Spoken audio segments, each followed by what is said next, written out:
अच्छा, हम लोग ना जतोई करने वाले हैं, ठीक है। आए तो ये इसका चैप्टर आईलिड करेंगे आज हम, चैप्टर नंबर 5, ठीक है। तो ये मैं जतोई से करवा रही हूँ।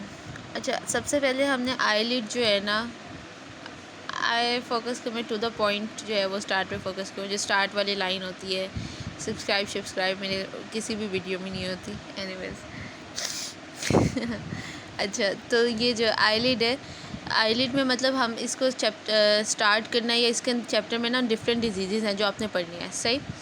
तो उन डिजीज़ से पहले आपको ये पता होना चाहिए बेसिकली कि इसका स्ट्रक्चर क्या है, थोड़ा बहुत मतलब आउटलाइन होनी चाहिए आपके माइंड में, और थोड़ा बहुत कि इसके अंदर कौन कौन से ग्लैंड्स होते हैं और कहाँ कहाँ पड़े हुए हैं। क्योंकि इसमें मेजरली आप यही देखेंगे कि जी किसी ग्लैंड की स्वेलिंग हो गई है, कोई ग्लैंड ऐसे हो गया है, किसी ये इस ग्लैंड की वजह से है, ये डिजीज़ इस ग्लैंड की वजह से है, ये इसका इन्फ्लेमेशन है, ये सेपरेटिव है, ये वो। तो उसमें के लिए आपको एक स्ट्रक्चर आपको ज़रूर पता होना चाहिए। ये जो स्ट्रक्चर ड्रॉ किया हुआ ना, आई थिंक ये डायग्राम थोड़ी सी डेफिशिएंट है, इसके साथ थोड़ी सी और चीज़ें यहाँ पर बतानी चाहिए थी कि जिससे ना माइंड के अंदर चीज़ फिक्स होती। तो इसके लिए मैंने एक डायग्राम ड्रॉ की थी, तो मैं आपको बताती हूँ। अब ये जैसी जो है ना, ये आपकी आई बॉल है, ठीक है। ये बस वैसे ही ड्रॉ किया है, आई नो मेरी बहुत अच्छी डायग्राम नहीं है, इट्स जस्ट फॉर कंसेप्ट, ठीक है।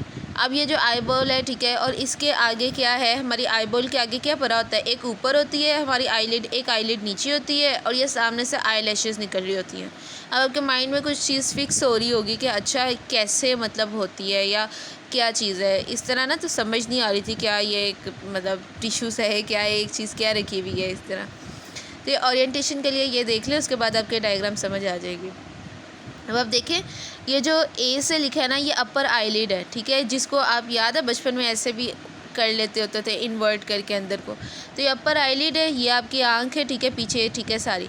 तो ये जो हमारी आईलिड है ना बाहर को, ठीक है, इसके ऊपर जो ये है ना, ठीक है, ये अभी इसको छोड़े, ये मैं डिजीज़ बाद में बताऊँगी। ये अपर आईलिड जो है ना, और ये आईलैशेस, ये इसकी जो ऊपर वाली है क्या है, सबसे पहले ये स्किन है, ठीक है, स्किन, ठीक है। तो ये सबसे पहले आपकी क्या आ जाती है, स्किन। उसके बाद जैसे ये स्किन के बाद मैं इस वाले एरिया पे आती हूँ जहाँ से आईलैशेस के करीब वाले एरिया से, तो उसे ये मैं क्या बोलूँगी कि ये लिड मार्जिन है, ठीक है। ए पे क्या है, स्किन, ठीक है, और बी पे क्या है, लिड मार्जिन, ठीक है।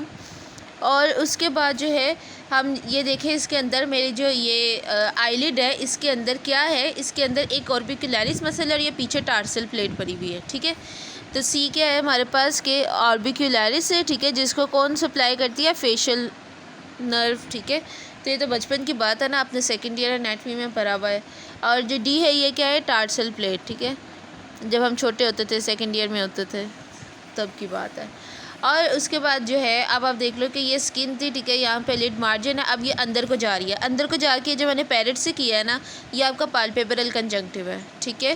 फिर उसके बाद ये ऐसे जाती है, और ये यहाँ पे जो फोल्ड हो के सामने को आती है ना, तो इसे कंजंक्टिवल फोर्निक्स बोलते हैं, जो रेड एरिया। फिर ये जो आपके येलो वाला पोर्शन है ना, ठीक है, जो आपके कॉर्निया से पहले है वाइट वाले पार्ट के ऊपर, ये आपका बल्बर कंजंक्टिवा होता है, ठीक है। तो ये आपका कंजंक्टिव है बेसिकली। उसके बाद ये जो आगे से मतलब ये जो कन्वेक्स पोर्शन होता है आपकी आंख का, ठीक है, वो क्या होता है, कॉर्निया होता है, ठीक है, उसके ऊपर कॉर्निया होता है। फिर ये स्क्लेरा है वाइट पोर्शन, और ये वाला जो पोर्शन है इसके ऊपर क्या है, कॉर्निया। तो ये कॉर्निया है, ठीक है। उसके बाद ये वापस कंटिन्यू हो रहा है उसी तरह से कि ये बल्बर कंजंक्टिवल फॉर्निक्स, ये पाल्पेब्रल कंजंक्टिवा, यहाँ से आईलैशेस निकल रहे हैं, और ये स्किन है, ठीक है, लिड मार्जिन स्किन, और ये हमारे पास ऑर्बिक्युलरिस मसल है, और पाल्पेब्रा है, और टार्सल प्लेट है, ठीक है। बस ये थोड़ा सा ज़रूरी था, और ये चीज़ आपको कंजंक्टिवा में भी काम आएंगी कि वो जब कंजंक्टिवा आप पढ़ेंगे कि पाल्पेब्रल क्या है, और जो कंजंक्टिवल फॉर्निक्स है वो क्या होता है कि वो जहाँ पे बेंट होके आ रहा होता है, और बल्बर कंजंक्टिवा कॉर्निया से पहले वाला होता है। तो ये इसलिए अब एक थोड़ा सा एनाटॉमी समझ में आ गई आप लोगों को, तो अब जो है ना वो आप इस डायग्राम को बेटर अंडरस्टैंड कर सकते हो कि ये लिड के अंदर अब ये सारी चीज़ें हैं। सबसे पहले क्या है, स्किन है, ठीक है। स्किन के साथ जो है ये आपके पास क्या है, ठीक है, आईलैशेस जो है वो आपके बाहर को निकल रही हैं, ठीक है। स्किन के नीचे क्या है, सबक्यूटेनियस कनेक्टिव टिश्यू, ठीक है, सबक्यूटेनियस कनेक्टिव टिश्यू। उसके बाद क्या है हमारे पास, स्ट्राइएटेड मस्कुलर लेयर है, ठीक है, उसके अंदर ऑर्बिक्युलरिस ओक्यूलाई, ठीक है। तो ये जो मसल है रेड रेड सा, ठीक है, ये क्या है, ये ऑर्बिक्युलरिस ओक्यूलाई है। ठीक है। उसके बाद चौथे नंबर पे उन्होंने बताया कि आता है सब मस्कुलर कनेक्टिव टिश्यू, ठीक है। इसके नीचे क्या है, सब मस्कुलर कनेक्टिव टिश्यू है, ठीक है। फिर उसके बाद फाइब्रस लेयर आ जाती है, ठीक है। फिर उसके बाद क्या आता है, लिवेटर मसल का एपोन्यूरोसिस, ठीक है। ये जो वाइट है ना, ये जो इन्होंने यहाँ पे बनाया हुआ है, ठीक है, ये लिवेटर मसल का एपोन्यूरोसिस है। उसके बाद 7th पे हमारे पास क्या आ जाती है, ये हमारे पास मुल्लर्स मसल आ जाता है, ठीक है। ये जो दरमियान में ये आ रहा है मुल्लर्स मसल, ठीक है, वाइट, ठीक है। ये इसका टेंडन टाइप जो है वो एरिया आ जाता है। फिर इसके बाद मेम्ब्रेनस लेयर ऑफ कंजंक्टिवा आ जाती है, ठीक है। और ये हमारे पास क्या है, ये टार्सल प्लेट है, ठीक है, और इसके अंदर मेबोमियन ग्लैंड होता है। तो ये बेसिकली आपने इसको देख लिया कि मैंने इसके अंदर तो सिर्फ आपको 2 ही मसल बताए थे, ऑर्बिकुलरिस और एक ऑर्बिकुलरिस का बताया था, टार्सल प्लेट का बताया। तो यहाँ पर आपने देख लिया कि बेसिकली ये एक लिड के अंदर कितने स्ट्रक्चर्स हैं, 8 हैं, ठीक है। और फिर लिड मार्जिन पर क्या होती हैं, आई लैशेज़ होते हैं और ग्लैंड्स होते हैं, ठीक है। ग्लैंड्स कौन कौन से होते हैं, ग्लैंड्स ऑफ ज़ीसन मोल और मिबोमियन ग्लैंड्स, और ये दोनों ही बहुत इंपॉर्टेंट है। अब हम इनकी डिजीज़ देखेंगे, ठीक है। अब ग्लैंड ऑफ आईलिड देख लें कि आईलिड में स्किन है, तो स्किन के अंदर सेबेशियस ग्लैंड्स होंगे, ठीक है, स्वेट ग्लैंड होंगे। टार्सल प्लेट है, ठीक है, ये वाली जो टार्सल प्लेट थी, ठीक है, टार्सल प्लेट में क्या थे, मिबोमियन ग्लैंड्स थे, ठीक है। 30 to 40 होते हैं अपर में और 20 to 30 लोअर में होते हैं। और इनका काम क्या होता है कि ऑयली सिक्रीशन प्रोड्यूस करते हैं, टेयर फिल्म प्रोड्यूस करते हैं। और लिड के जो मार्जिन होते हैं, ठीक है, जहाँ से आईलैशेस निकल रही होती है, उसके करीब वाला एरिया जो है, वहाँ पे ग्लैंड्स ऑफ ज़ीस होते हैं, ठीक है, ग्लैंड्स ऑफ मॉल भी प्रेजेंट होते हैं। तकरीबन सबका कोई, किसी का काम स्वेट है और किसी का ये, तो ये इतना कोई मुश्किल नहीं था, ठीक है। सप्लाई से कौन सी करती है, आंख है ना, तो ऑप्थेल्मिक और लैक्रिमल मतलब आंसू वाली आर्टरी, तो ये बस इससे आप याद है, ऑप्थेल्मिक और लैक्रिमल आर्टरी की ब्रांचेज है जो सप्लाई करी होंगी। लिम्फेटिक ड्रेनेज जो है वो कहाँ होती है इसकी, एक आप फेस है तो फेस के अंदर जो एक कान के जो आगे वाला एरिया होगा, ठीक है, यहाँ पे करके इसका कान होगा, कान के जो आगे वाला एरिया होगा प्री ऑरिकुलर एरिया, और जो उसका सब मैंडिबुलर होंगे, वहाँ पे जाके उस लिम्फ नोड में जाके ड्रेन हो जाएगा। अगर हम इसकी बात करें कि इसकी नर्व सप्लाई क्या क्या है, ठीक है, तो अब आपको पता है कि हमारे पास जो एक्स्ट्रा ऑकुलर मसल्स होते हैं, ठीक है, आई के, उनको सप्लाई जा रही होती है ओकुलो मोटर नर्व कर रही होती है, 3rd क्रेनियल नर्व, ठीक है।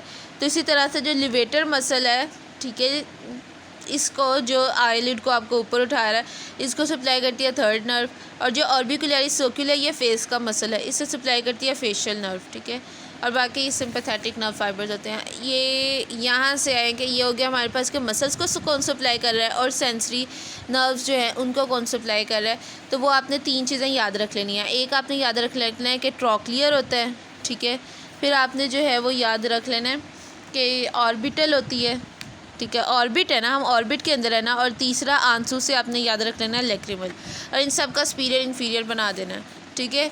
तो इंफ्राट्रोक्लियर, ठीक है, और सुप्राट्रोक्लियर, सुप्रा ऑर्बिटल और इंफ्रा ऑर्बिटल, और लैक्रिमल का तो नहीं होता, सुप्रा इंफ्रा, बस ये। तो आपने ये 3 चीज़ें याद रख ली। आँख के अंदर हैं तो आपने ट्रोक्लियर, ऑर्बिटल और लैक्रिमल ये याद रख लेनी है। अपर आईलिड में सारे सुप्रा आ जाएंगे, लोअर आईलिड में सारे इंफ्रा ब्रांचेस आ जाएंगी बस। और ये जो इंफ्रा ट्रोक्लियर है ये थोड़ी सी बड़ी होती है, ये अपर आईलिड को भी करती है, तो ये आपने याद रख लेना है। फंक्शंस क्या होते हैं हमारी आईलिड का, मतलब ये क्यों ज़रूरी है, तो फंक्शंस उसके ये होते हैं कि आपकी आईलिड को एक तो ये मैकेनिकल इंजरी से बचाती है भाई, और अगर आपकी आईलिड बंद नहीं होती, ठीक है, वो कवर नहीं करती, तो क्या हो जाएगा फिर, अगर सपोज़ कोई ऐसी डिजीज़ हो जाती है कि जिसके अंदर आपकी आईलिड जो है वो आपकी आई को बंद, आँख आपकी पूरी बंद नहीं हो पा रही ना, खुली रहती है, तो वो आईलिड आपकी ऊपर जा रही है, तो उसके अंदर क्या हो जाएगा, एक्सपोजर केराटाइटिस हो जाएगा, और ये ब्लाइंडनेस कोज कर सकता है। तो ये बहुत ज़रूरी होता है आपकी आई की प्रोटेक्शन के लिए। और ये क्या करती है, ये टीयर्स फिल्म डिस्ट्रीब्यूट करती है जब ये मूव करती है, और इससे क्या होता है कि ज़रा हमारी आई ड्राई नहीं होती है, and that is very much important. जैसे मैंने आपको बताया कि एक्सपोजर केराटाइटिस ब्लाइंडनेस कोज कर सकता है।